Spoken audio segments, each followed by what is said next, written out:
guys, welcome to Benji's Yo-Yo Tricks. I'm your host and yo-yo instructor, Benji.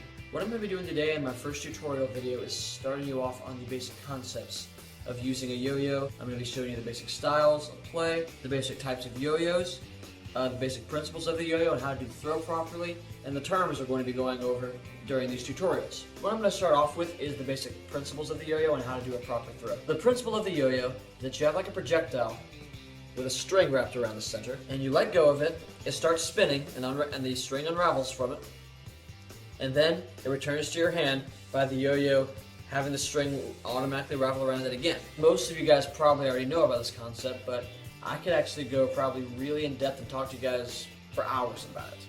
But I don't have that long, so I'm going to take as short as I can. That's what it looks like. It looks pretty quick, but it actually has a lot of parts to it. The first part is the classic rookie mistake. What I see people do is they grip the yo-yo like this and they just let it go. And they try to get it to come back to their hand. And it just will not happen. It might come like halfway, or it might not come at all because it keeps trying to spin out. And the reason for that is the yo-yo does not have enough force to wrap the string around it again. And the way to fix that is by the basic gravity pull, as it's professionally known as. That's what a regular like yo-yo throw and return is called, and that's what it looks like. Here's what you're going to want to do. First thing you want to do is you want to check your string orientation, which should basically be automatic by the time you've mastered this throw, and it will not take long at all. Now the string orientation is the string will wrap around the yo-yo in two different ways. So say that I'm gripping the yo-yo like this. This is how you want to grip it. The string has to be on your middle finger, and you will kind of want to grip it with your thumb on the other end like this. Say that I'm holding the yo-yo like this.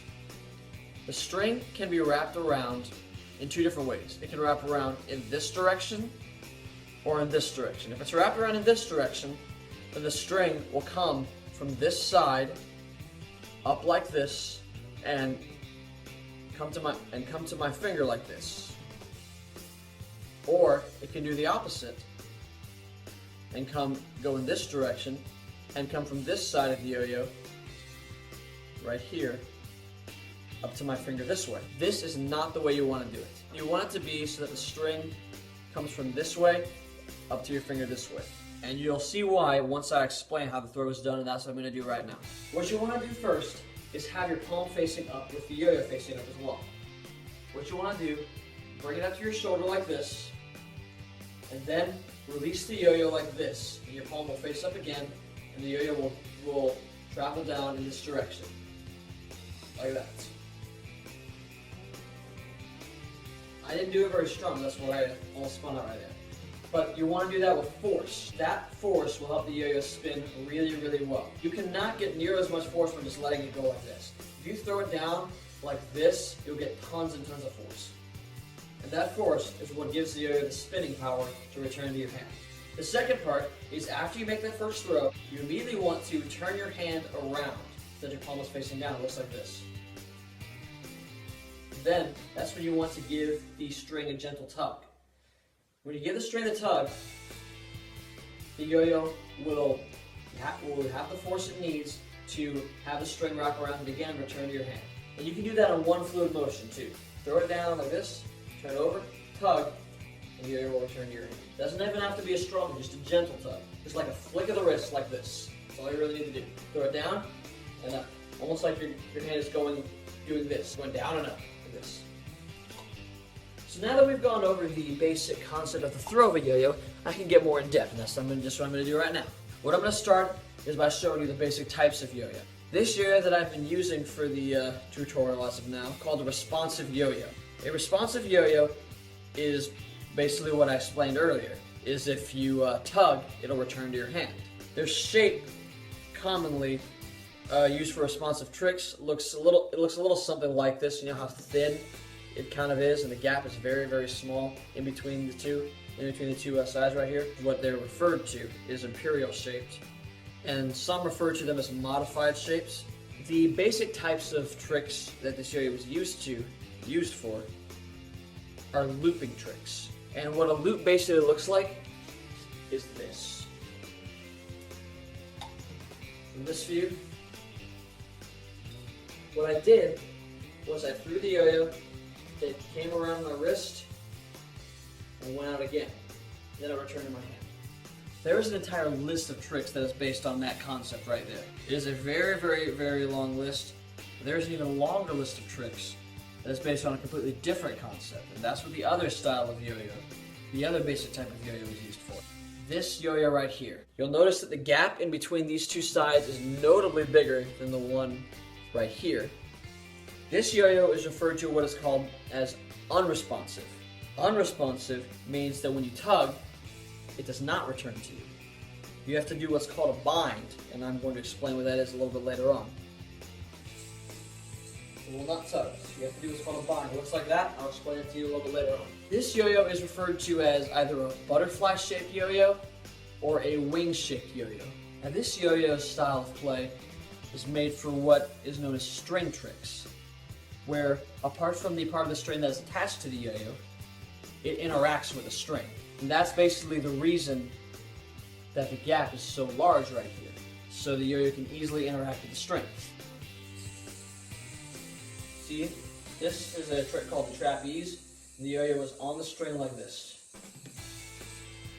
There is a much longer list of string tricks than there are looping tricks, and this yo-yo is notably heavier, and also, if you take a close look, the rims on the end right here are made out of metal. So now we're going to be going over the basic terms for yo-yoing that we're going to be using. Everyone who's into yo-yoing uses these terms. So you obviously have the yo-yo and the string, and you have both hands obviously. And both hands and these strings are going to be interacting. The hand with the yo-yo in it is going to be referred to as the throw hand.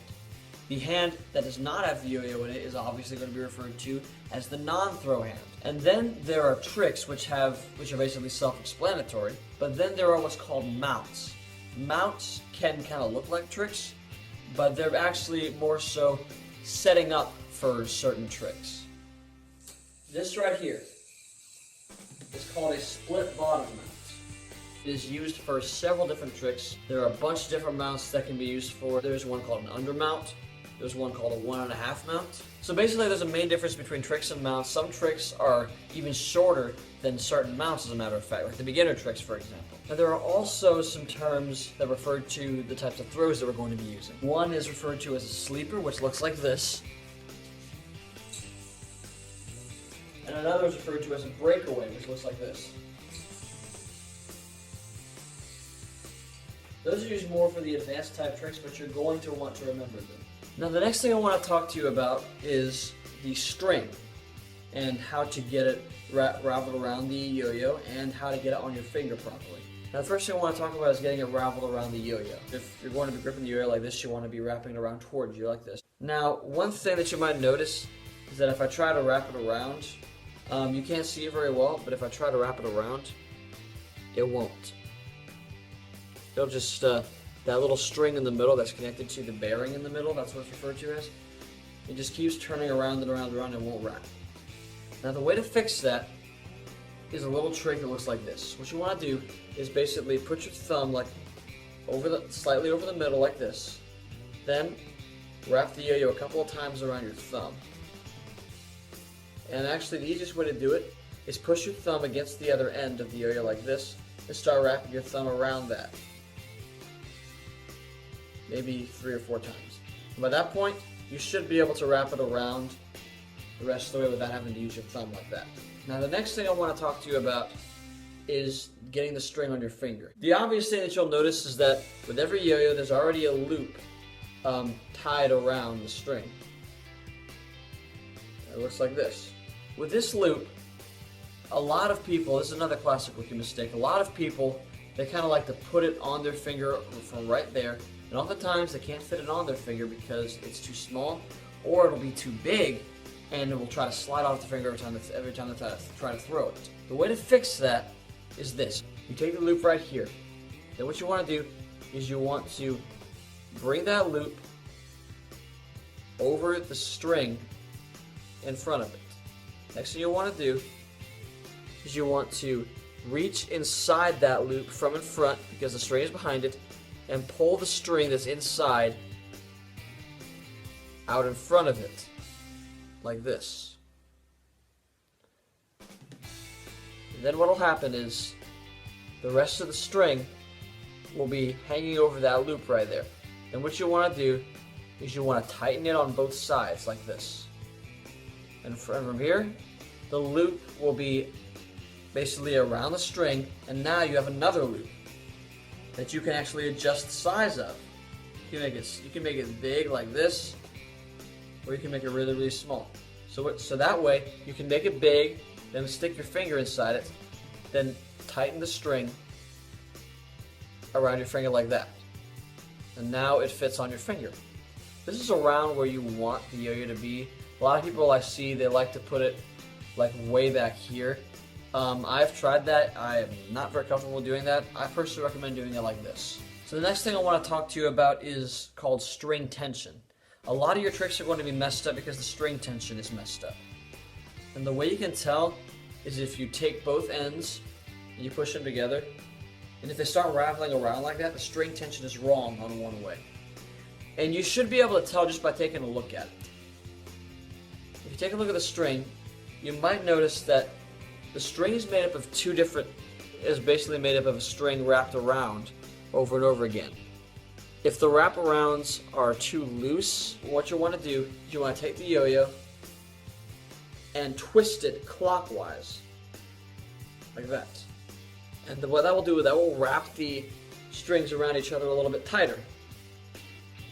And if the strings do not wrap around each other, which they still are right now because I didn't do it enough, then that means it has perfect string tension. In another case, if you take a look at it and the string tension is too tight, the yo-yo will wrap around another way if you bring the two together like this. In that case, you take the yo-yo and you twist it counterclockwise, like this, until the string tension is back to where it needs to be. And when you bring both ends of the yo-yo, and they don't wrap around each other, that means you have perfect string tension, just like I said. Well, I think I've covered just about everything that I wanted to cover in this first video. I really hope you've enjoyed it, and I really hope that you're looking forward to more videos on how to do more tricks. Next time, we're going to be jumping in to some of the beginner type tricks. And from there, we'll build our way up from the beginner to the intermediate to the advanced type tricks. And this will cover the course of probably several months. I plan to upload once a day, and those videos will be much shorter than this one right here. This one was basically the intro video and the basic tutorial video of how the yo-yo works. So I cannot wait to continue this project. I really hope that you enjoyed this first video, and I really hope you're looking forward to the next one. I will see y'all then.